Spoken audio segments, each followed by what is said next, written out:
Assalamualaikum warahmatullahi wabarakatuh. Selamat sore rekan mahasiswa.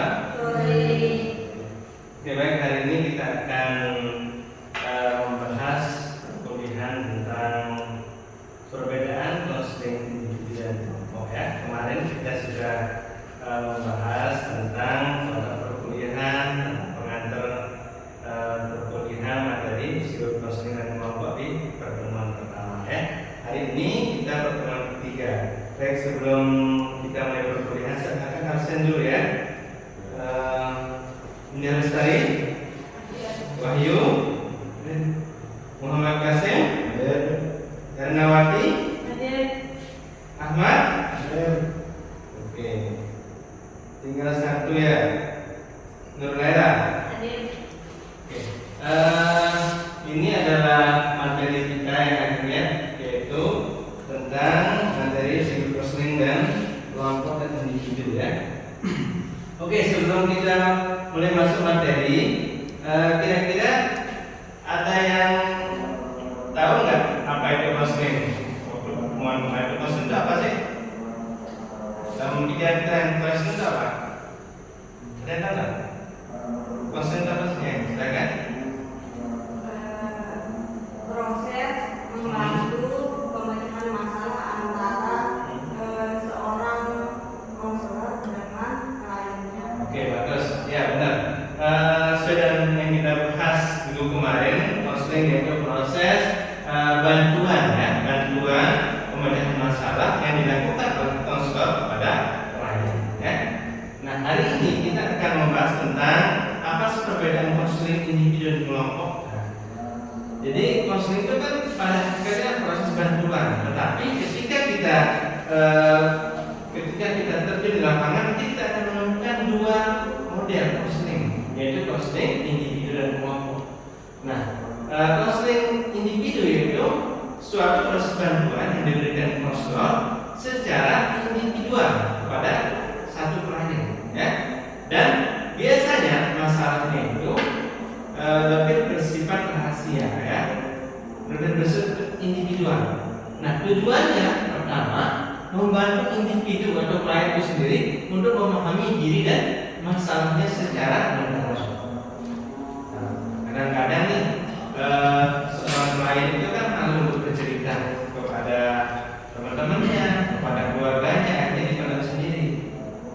Nah, tempat dia percaya satu orang misalnya, contoh konselor, akhirnya dia bercerita di situ, cerita masalah yang paling dalam mungkin, yang tidak bisa diceritakan ke siapapun. Nah, tujuan konselor di sini adalah membantu memahami diri klien tersebut dan masalahnya secara mendalam. Terus yang kedua, mengembangkan potensi terbaik dan memupuk kemandirian klien. Kadang-kadang klien yang datang ke kita untuk konseling itu, mereka itu belum bisa memahami apa sih masalahnya, belum bisa memecahkan masalah secara mandiri. Kemudian yang ketiga itu meningkatkan kemampuan dalam mengambil keputusan. Jadi kita sebagai konselor itu membantu mereka, membantu klien untuk bisa mengambil keputusannya sendiri, seperti itu ya. Kemudian yang terakhir itu mencapai penyelesaian diri yang sehat. Nah, jadi kita sebagai konselor itu membantu juga untuk mencapai apa? Mencapai penyelesaian diri klien, itu penyesuaian diri dan penyelesaian masalahnya dengan secara sehat. Secara sehat maksudnya apa? Ya, dia menyelesaikan masalahnya itu dengan baik, tidak dengan hal-hal yang apa? Tidak dengan hal-hal yang negatif seperti itu. Oke, sebelum saya jawab membahas lebih dalam lagi, kira-kira nih di antara mahasiswa ini ada yang punya masalah nggak? Apa semua ada masalah? Punya masalah semua? Pasti punya ya. Nah, berarti setiap manusia itu pasti ada masalah. Cuma apa yang membedakan? Kadarnya. Kadang-kadang ada masalah yang lebih besar, ada masalah yang lebih kecil. Nah, masalah yang mana yang harus dikonsultasikan? Masalah yang lebih besar yang sudah mengganggu kehidupan kita secara normal. Itu yang perlu. Tapi perlu diingat, konseling juga tidak hanya bertujuan untuk memecahkan problem masalah, bisa juga bertujuan untuk apa? Meningkatkan apa? Meningkatkan misalnya motivasi seseorang. Nah, misalnya kalau di sekolah ya, kalau di sekolah ada nih seorang siswa yang malas belajar. Nah, itu di situ tujuannya konseling apa? Meningkatkan motivasi untuk apa? Semangat belajar seperti itu ya. Jadi konseling itu tidak hanya bertujuan untuk memecahkan masalah kayak orang stres dan sebagainya ya. Ada juga yang untuk meningkatkan potensi diri seseorang seperti itu. Oke, ada pertanyaan di slide pertama? Tidak ada? Benar. Oke. Nah, sekarang konsep konseling individu ya. Apa sih sebenarnya konseling individu itu? Ingat karakteristik ciri-ciri yang paling utama dari konseling individu yaitu pertama bersifat pribadi dan rahasia. Ya. Jadi privasi klien adalah prioritas mutlak. Anda sebagai konselor itu harus apa? Ditanamkan diri Anda itu adalah sebagai orang yang menjaga rahasia klien, privasi. Karena keberhasilan seorang konselor adalah terletak pada dia bisa menjaga rahasia seorang klien. Ya. Walaupun saudara Anda yang bertanya, walaupun ibu bapak Anda yang bertanya apa masalah klien, tidak perlu diceritakan. Ya. Itu rahasia Anda dengan klien itu sendiri. Seperti itu. Terus kemudian fokus pada masalah spesifik. Nah, konseling individu itu fokus pada masalah satu hal masalah saja, tidak banyak masalah yang difokuskan. Karena orang yang datang ke konselor itu secara individu biasanya mereka punya masalah tertentu, ya spesifik, misalnya stres lah, atau kehilangan pekerjaan, atau ditinggal meninggal oleh keluarganya, atau apa misalnya. Pokoknya masalahnya spesifik biasanya. Terus kemudian hubungannya mendalam. Biasanya interaksi empati antara konselor dengan klien itu lebih mendalam. Karena apa? Mereka itu konseling satu-satu, jadi emosinya datang seperti itu ya. Terus kemudian fleksibilitas dalam proses. Maksudnya apa? Biasanya konseling individu itu ada janjian ya, janjian dengan konselor. Fleksibel, tidak harus jam pagi.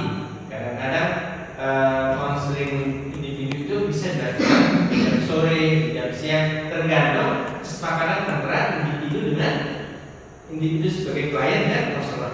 Seperti itu. Oke, silakan ada yang bertanya? Boleh.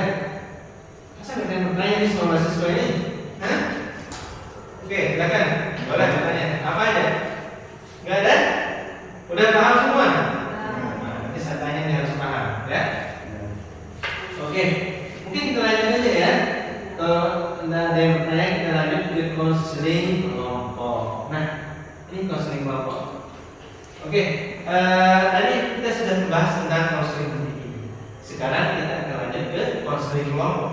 Konseling kelompok apa sih? Karakteristik utama perbedaan antara konseling individu dan kelompok. Pertama adalah ukuran ideal, terdiri dari 5 sampai 12 anggota.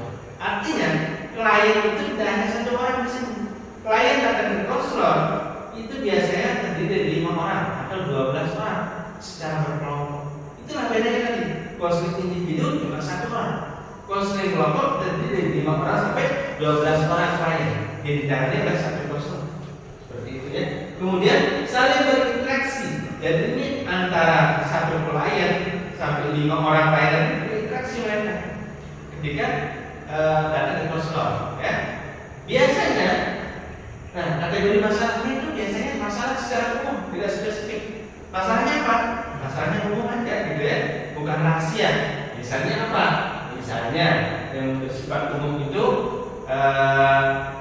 kalau di siswa itu misalnya malas belajar ya, kan umum itu. Nah, atau misalnya di kelas 3 SMA itu biasanya bingung memilih jurusan, itu umum kan? Nah, itu penting untuk dikonseling supaya apa? Supaya mereka misalnya secara publik tahu jurusan apa yang pas untuk apa? Untuk dimasuki ketika kuliah, untuk dipilih ketika kuliah.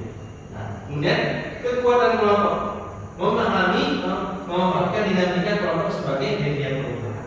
Seperti itu. Oke, paham? Nah, Kira-kira apa sih perbedaan konseling individu dan kelompok? Ada yang bilang? Apa perbedaannya? Perbedaan utamanya satu ya?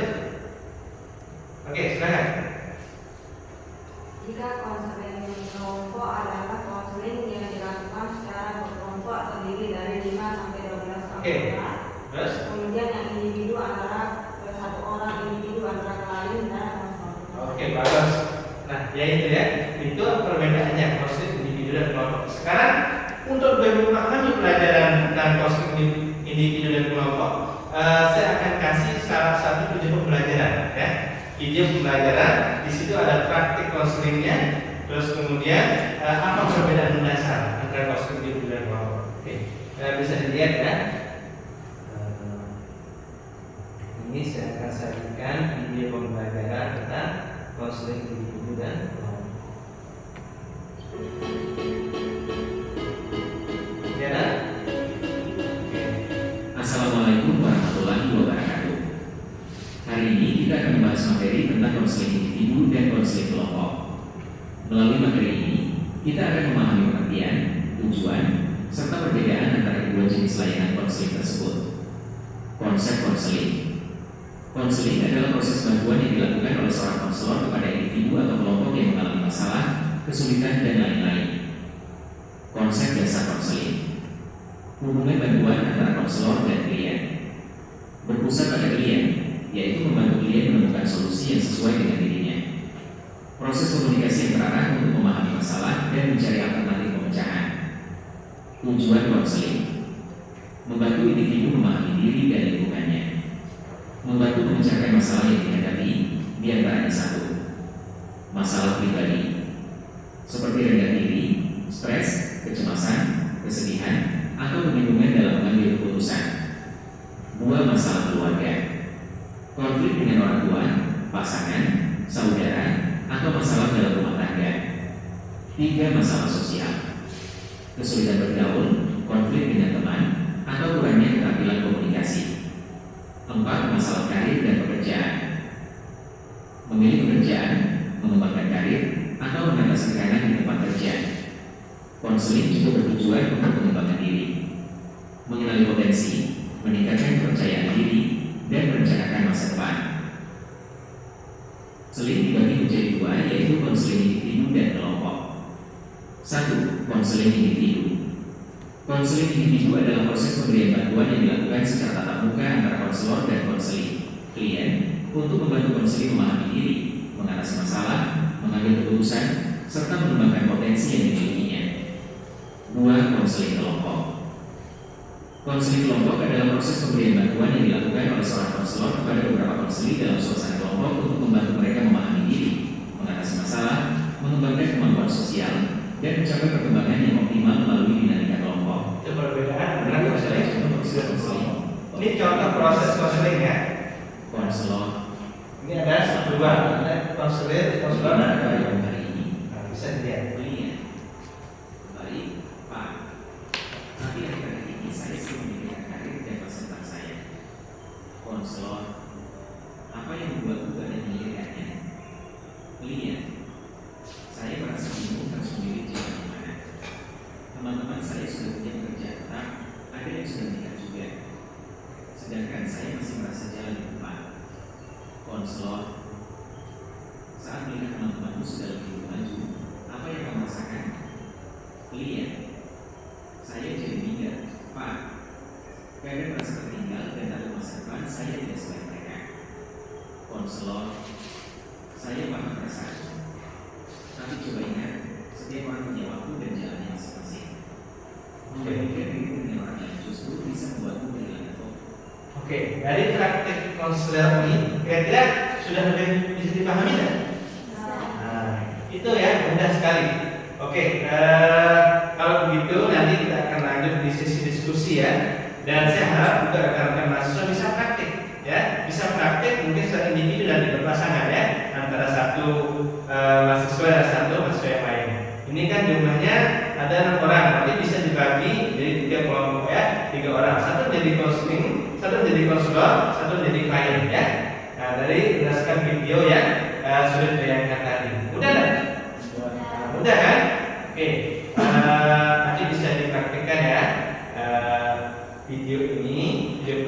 ini, dan bisa juga diakses lewat YouTube gitu ya, saya bagikan. Mungkin nanti akan kita praktikkan di sesi pertemuan ketiga ya. Oke, karena ini jam kita udah habis, insya Allah kita akan lanjutkan minggu depan ya. Oke, mungkin saya tutup dulu dengan nomor. Alhamdulillah.